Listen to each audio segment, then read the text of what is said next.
Marika rode into the Haven's barnyard and saw Audrey Denning going toward the barn with the milk pails. They waved at each other, and Audrey called out to her. "There you are! Your mother is pacing the floor. Mr. Vanderman and his son David have been here for over 1/2 an hour. You are expected in the house right now." In response, Marika turned Ginger toward the Silver and Green Institute and kicked her heels into Ginger's sides. She was out of the yard at a gallop, and Audrey was left staring after her with an open mouth.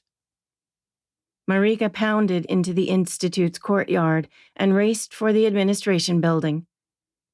Teacher would be up at this time of day, and she prayed that he would listen to her. The various younger brothers that were visible in the pathways stared or frowned at her as she dashed up, tied Ginger to a rail, and ran into the administration building. She ran down the hall and pounded at the dark door with the golden star set in the middle, and heard the teacher say, "Yes? Who is it?" She could hear footsteps behind her, and she opened the door and stepped inside. "Please, teacher, I need your help. Please. I haven't my father here to protect my hold."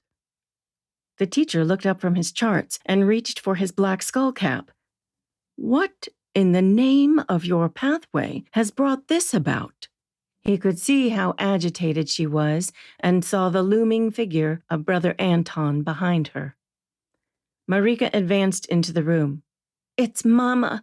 She is selling the hold against my wishes.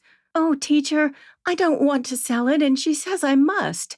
She even has the 2 of the Vanderman men there to buy it." "That is ridiculous." Teacher held up his hand to stay Brother Anton, who had lumbered into the room. "You are not yet 18. The hold is still held in trust." "Mama says that this is a promise to sell. Mr. Vanderman will give a down payment and then the balance of funds when I am 18. Andy, Susan, Dick, and Phoebe and Devlin would have to leave there, and David Vanderman would take over." The words tumbled out. The teacher took a deep breath. "Brother Anton, would you send someone to request that Mistress Strauss come see me, and to give the note that I am about to write to the elder Mr. Vanderman?" "Of course, teacher. I'll be right back for the note." Brother Anton turned and walked back down the hall. The teacher opened his folio, took out a clean sheet, and used his fountain pen to write a quick note. He was stuffing it into an envelope when Brother Anton returned. "Would you like me to escort Mistress Strauss home?" Brother Anton was sure the teacher would wish to be rid of this female interloper. "Of course not.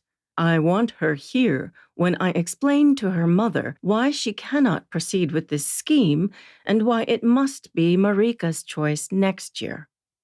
He handed over the note. "Oh, and order some Chicolette tea for all of us, please." The teacher turned to Marika. "You need to sit down and compose yourself before your mother arrives. She is going to be a tad upset with both of us."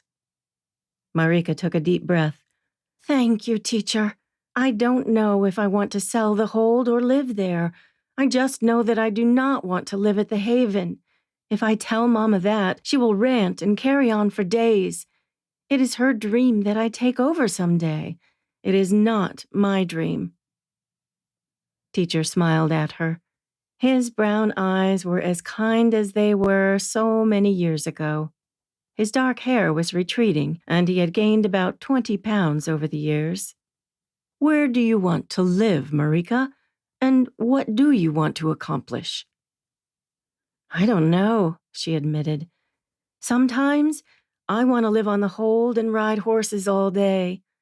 Sometimes I think about going away to Anoth or Bromberg and studying mathematics and engineering at one of the new universities that accept women now." "Why did you decide on those subjects?" "I'm not completely sure why I chose them, but I love math. You can see the designs in them, but I'm not sure where I could apply that." She closed her eyes.